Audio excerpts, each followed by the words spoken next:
trust is everything, but sadly, trust is fleeting in America. Only half of workers believe that their employers are open and upfront with them. This follows a Fox News poll showing that 6 out of 10 people saying President Obama has lied to get his way, and another showing that 3 out of 4 not trusting the stock market. So what's with all the trust issues? Former Bush 43 advisor Brad Blakeman and concerned vets for America's Jessie Jane Duff. Brad, I want to start with you. Why is trust fleeting in our nation? Well, I think it goes back in modern history to the financial collapse. Too big to fail. Citizens bailing out businesses, and then you have the illogical investment that Obama made in Solyndra and Enter One, and that's coupled with Obamacare, the uncertainties of the marketplace, and being dropped from your insurance, and the president unilaterally amending bills.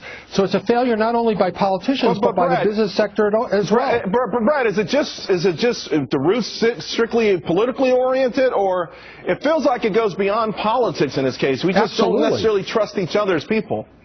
Absolutely, and that's why we need to return to transparency, real transparency, certainty, responsibility, and accountability. And if we can do that in the private sector, we have to do that in the public sector. We can't spend more than we take in, and people are looking to us here in Washington and those who govern to act responsibly, and they're also looking to the people they do business with to do the same. You know, Jessie Jane, I got to say, probably the most successful organization in the history of mankind has been the U.S. military. And trust is a central issue.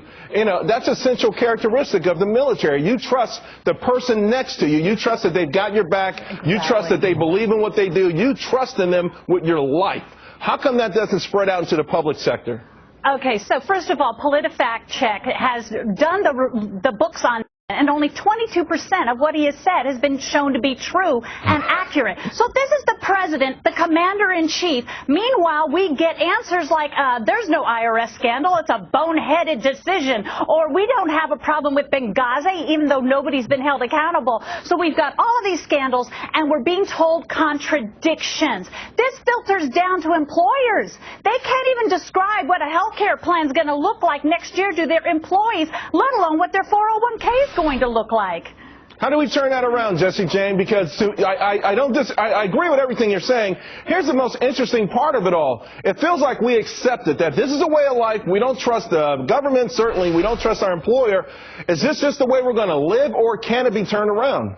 No, this is really unfortunate. I think we will be able to turn it around, but it's going to take a new administration. Essentially, right now, integrity is a gray line, what's going on in the United States today. People go to work every day, and they don't know what their health care will look like because the increases have happened significantly. They were assured they would be able to keep the health care plan. Not only that, when they go out there and look for jobs, they have to take pay cuts instead of pay increases. We are going backwards for the past 10 years. And guess what? The president promised that he would take care of the veterans that returned from the Iraq-Afghanistan wars, and meanwhile we got a veterans backlog in the VA and poor medical care. You know, Brad, I got to tell you something. We know that all of this begins at the top. The president sets the tone for the entire nation. Early on in his administration, the inability to say I'm wrong on just about anything, the inability to have a mea culpa. I think he finally told one interviewer in the middle of the night that, yeah, 6 million people lost their health care and we're kind of sorry about that. I mean, ultimately, can the president, by some miracle, say, I've been wrong on a slew of things and I do have a sincere apology to America? Would that one statement to the entire country begin a whole sea change? Well, first of all, to do it, but the American people don't have to stand for it, and we don't have to wait for a new president. We have a very important election coming up in just a few months, and the American people can send a clear sounding, not only to the Senate and the House, but to the President, by giving the GOP back the Senate, by increasing majority in the House, and putting the President's feet to the fire. That will make him, that should force him, for his own legacy, if nothing else, to start acting in good faith and doing the things he promised to do in transparency and bipartisanship to move this country forward. And then if the Democrats fail to seize the day when they take their lumps in November, then, of course, there could be a sea change in 2016. But it starts this year.